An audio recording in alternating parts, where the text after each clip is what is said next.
Matapos mabakante ng halos 7 taon, isang malaking cycling event ang nakatakdang magbalik ngayong 2025 na mas pinalaki, mas challenging at mas exciting na bersyon na Larga Pilipinas na magsisimula sa darating na Agosto. Yan ang ulat ni teammate Paolo Salamatin. We're just doing this all for the love of cycling. Kasi kung hindi ho namin gagawin ito, kung hindi ho namin ito i-encourage yung mas marami pong taong sumuporta, hindi ho natin maipakikita yung puwersa ho talaga ng cycling. So, kung may mga papasok po mga sponsors, all the more na mas maganda po for us. Sana po ang headline ninyo bukas, mga media man, Larga Pilipinas, tuloy na, sponsor, pasok na! Muling magtitipon-tipon ng libo-libong siklista sa bansa para sa pagbabalik ng isa sa mga inaabangang cycling events ng taon na 2025 Larga Pilipinas na nakanakdang simulan sa Cabanatuan City sa August 2 at magtatapos sa Baguio City sa August 7. Layo nito na may pagpatuloy ang magandang momentum na kanilang naitala noong nakarang taong edisyon ng Larga Pilipinas makalipas ang halos 7 taon kung saan nais itong malampasan ngayong 2025 ang 10,000 Pinoy cyclist na lumahok noong 2018. Nasa tinatayang 10 professional cycling groups ang inaasahang lalahok sa 809km cycling race, kabilang ang Go for Gold, Standard Insurance, Excellent Noodles, D-Ray na Orion Cement at Tour of Luzon champion MPT Drive Hub. Sa naganap na press conference at official launch ng nasabing torneo sa pakikipagtulungan ng Phil Cycling, inilabas ang mga rotang daraanan ng mga siklista kung saan 4 sa 6 na stages ay magsisilbing challenging dahil sa mga paahon na lugar nito. Nakakatuwa pong isipin ng mga kaibigan na from being an underrated sport, cycling is now back to where it should be. And thank you sa Phil Cycling, thank you sa Tour of Luzon, dahil they were able to pounce on the momentum that we are also riding on now.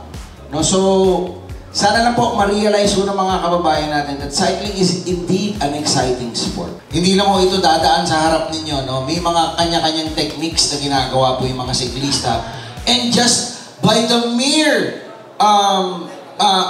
stamina na ipinakikita po nila, talagang masasabi natin na they're indeed one of a kind. So sana it's about time that we appreciate our cyclists, we appreciate the sport, and tayo pong mga nasa media, mabigyan din ho natin ito ng chance na mas maihatid pa sa mas maraming mga followers.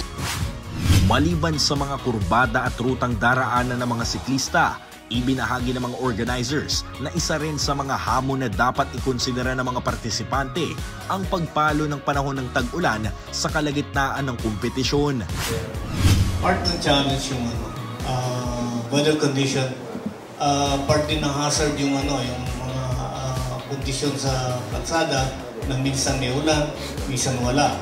Pero we hope na bigyan tayo ng cycling gods ng magandang panahon sa August. Pero whatever it is, ready po yung mga riders natin, yung mga cyclists natin, iskin na anong kondisyon, sanay sila. Dagdag ko lang, alam nyo, since nung sinimula namin i-plano itong Larga Pilipinas, nila Ma'am Sunshine, tsaka nila Atty. Pro and Ma'am Badel, nananalangin na ho kami agad. Kasi very critical po kasi yung August. Dun ho yung mga bagyo natin eh. Pero, ang maganda po, and sana po Panginoon, ay magtuloy-tuloy. Kasi po, ngayon pa lang bumubuhos na po yung ulan eh. So by that time, hopefully, awa ng Diyos, gaya nung ginawa ko namin noong 2018, nagdasal po kami ng todo. Mas matindi ho yun. Dahil September and October yun. Yun ho talaga yung mga bagyo. So, hopefully maubos na ho yung mga ulan ngayon, yung mga kargada po ng mga ulap.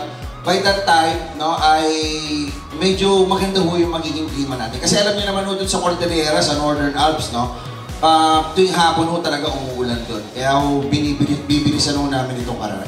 Meron namang protocol, extreme weather protocol si UCI na sinusunod ng lahat ng mga officials in a race. So we will decide if we need to push or continue the race or stop, and then depende na lang sa panel kung ano yung magiging resulta. If we were able to obtain a significant parang result dun sa stage na yon, then we will see what would happen. But definitely, there's an extreme weather protocol na sinusunod ng lahat ng officials in cycling.